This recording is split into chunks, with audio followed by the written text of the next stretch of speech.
मुद्दे होते हैं बड़े सेंसिटिव होते हैं, और ये एक ऐसे मुद्दे होते हैं इसमें आपको जान भी देनी पड़ सकती है, क्योंकि बोलने वाला सिर्फ एक लोता है, वो है हर्ष शिकारा, जो फैक्ट पर बोल रहा है। और जो नकली बेटे हैं वो पता नहीं क्या क्या जान से मारने की धमकी, मेरे परिवार को, मेरे को, बच्चों को गंदी से गंदी गालियां और क्या क्या निकाल रहे हैं। पहले तो तुम लोगों को एक बात बता देता हूं, मैं डरने और दबने वाला नहीं हूं, ठीक है। आपकी सरकार भी बार बार दाबती है, गणे झूठे मुकदमे सरकार के मैं झेलने लग रहा हूं। इस टाइम पर भी मैं कई कई घंटों, कई कई दिन थाने में कच्छा निकाल के जैसे बैठाते हैं नंगा अवस्था में, वैसे बैठका रहा हूं। इन मुद्दे के ऊपर जो भी यातनाएं पुलिस दिया कर, वे सारी यातनाएं झेल का रहा हूं। बताना नहीं चाहता, लेकिन आज बताना चाहता हूं ये बातें। और फिर भी अगर मैं बोलता हूं तो मेरे लिए एक ही चीज पहले है, वो है देश है सर्वोपरि। देश से बढ़कर मेरे लिए कुछ नहीं है। अब आ जाओ वे नकली और तथाकथित हिंदू जिनका जन्म 2014 के बाद हुआ है, जो आजकल एक ट्रेंड और चल रहा है, लाइव आऊंगे हर्ष शिकारा का नाम लेकर, मेरे को मां की, बहन की, बेबे की, पता नहीं कौन कौन सी गालियां दिए जाए कि मैं नकली हिंदू हूं, कटमुल्ला हूं, जाटा में क्यों पैदा हो गया। इसे से आदमी भी आड़ लग रही वे जो बीजेपी के IT सेल के कुत्ते हैं, और पहले ये बताते हैं कि मैं खुद चौधरी हूं, जाट हूं, और मैं जिस फैक्ट पर बात कर रहा हूं वो है कटमुल्ला हर्ष शिकारा। पहली बात तो आप लोगों को बता देता हूं भाई, अंधभक्ति इस कदर बढ़ गई है, गौर से सुन लेना।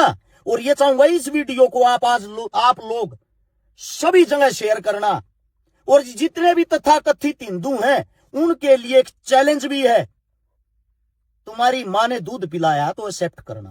पहली बात, मेरे को तो बोले जाओ कोई फर्क नहीं पड़ता।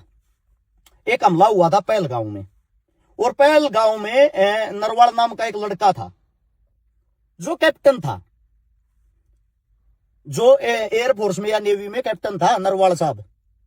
उसका वहां पे हमला होता है तो उसकी जो बहन है, उसकी जो पत्नी है, उनके बयान ये होते हैं ये सरकार का फेलियर है, और हमें जो हमारे भाई की शहादत हुई है उसका बदला चाहिए। ये तथाकथित हिंदुओं की बेटों ने, जो कैप्टन था देश के लिए, देश की आर्मी में, उसके परिवार को भी गालियां देनी शुरू कर दी। भारत की बेटी, भारत का गौरव, भारत का मान, कर्नल सोफिया, जब वो युद्ध लड़ रही थी, भारतीय जनता पार्टी के तथाकथित नेताओं ने, MP MLA ने भी अभद्र टिप्पणियां कर्नल सोफिया के ऊपर की, जिसकी 7 पीढ़ियां देश की आर्मी की सेवा कर रही है। अच्छा, अब आप लोगों को बता देता हूं, राकेश टिकैत है, किसान नेता हमारे ताऊ जी, उसको ये नकली हिंदू बोलते हैं। गुरनाम चढ़ूनी जी है, लड़ाका किसान नेता, उसको ये नकली हिंदू बोलते हैं। सिख समुदाय जो सबसे पहले देश के लिए कुर्बानी देने के लिए 24 आवर तैयार रहते हैं, उनको ये खालिस्तानी देशद्रोही बोलते हैं।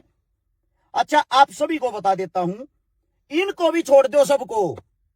सत्यपाल मलिक जी जो आज हमारे बीच में नहीं है, जो जिस टाइम पुलवामा हमला हुआ JNK के गवर्नर थे उस टाइम पे, उन्होंने खुद ये बताया सरकार का ये सबसे बड़ा फेलियर है, इसकी जिम्मेदार स्वयं सरकार है। उसको इन लोगों ने देशद्रोही बोल दिया। अब जो सवाल है वो यो है, इतनी महान महान हस्तियां जो देश के लिए लड़ते हैं, देश के सामाजिक मुद्दे उठाते हैं, देश की अर्थव्यवस्था की बात करते हैं, खेती किसानी, बेरोजगारी, शिक्षा, स्वास्थ्य, इनकी जो बात करता है, हर एक वो आदमी देशद्रोही क्यों है? क्या इसका जवाब है? नहीं होगा। आइए विस्तार से समझाता हूं आज आप लोगों को इसकी कहानी क्या है। भारतीय जनता पार्टी ने हर एक शहर के अंदर अपने कई कई करोड़ रुपए लाके ऑफिस खोल दिए। उस ऑफिस के अंदर 24 घंटे भारतीय जनता पार्टी की IT सेल बैठती है। IT सेल के 10 आदमियों की एक ड्यूटी है, उनके पास पूरे जिले की वोटिंग जो होती है उनका डाटा रहेगा, साथ में उनकी जो जितने भारतीय जनता पार्टी को पसंद करते हैं उनका डाटा रहेगा, सबके नंबर, व्हाट्सएप नंबर सब कुछ होंगे। जब भी कोई आदमी सरकार से सवाल जवाब करेगा, सरकार के खिलाफ आवाज उठावेगा, उस चीज को आईटी सेल उससे टाइम कैप्चर कर लेगी।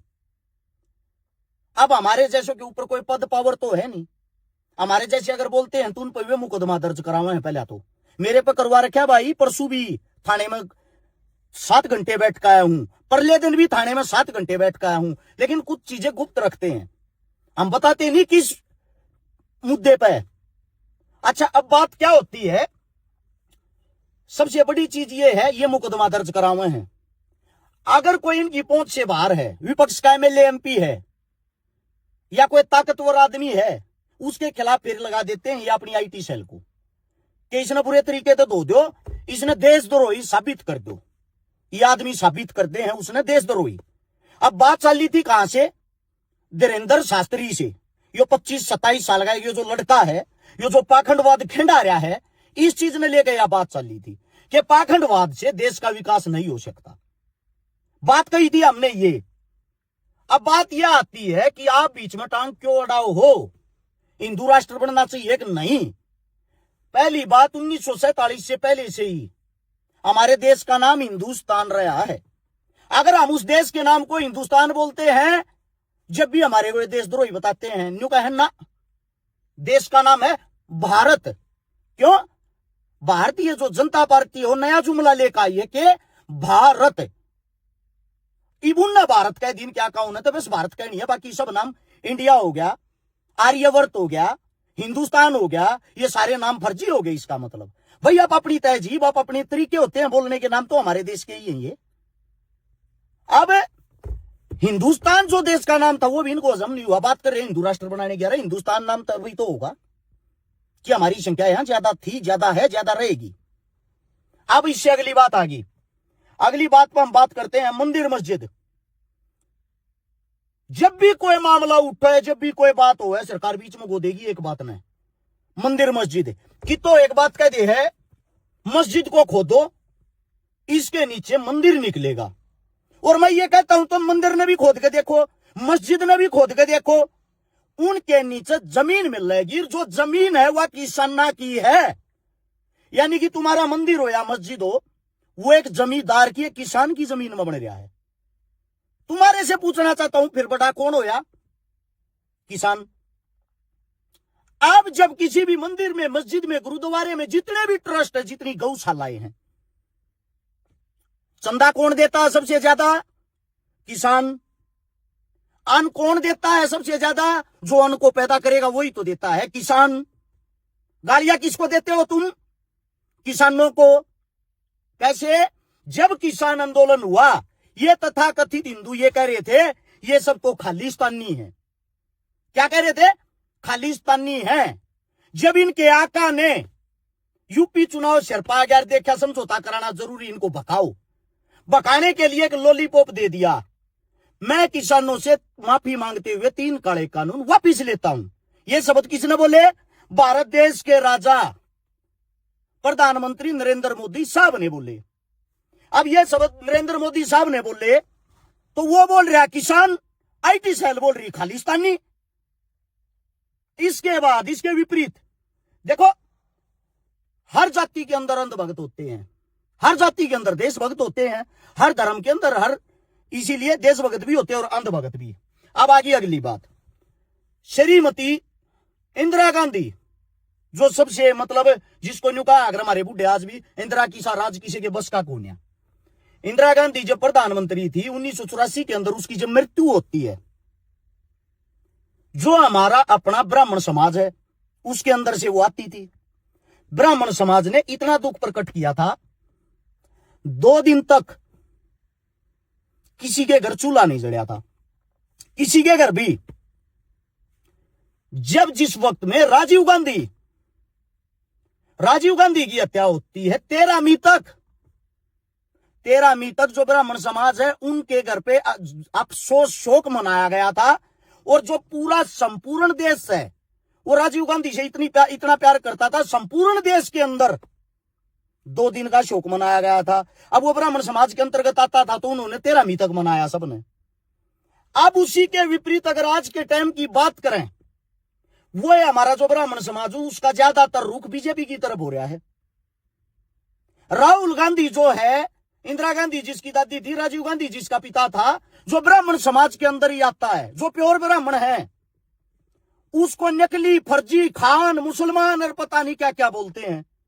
बोलते कौन है? सबसे पहले पहल कौन करता है? वही ब्राह्मण समाज, जो मतलब इसके पिता और दादी के लिए रोता था।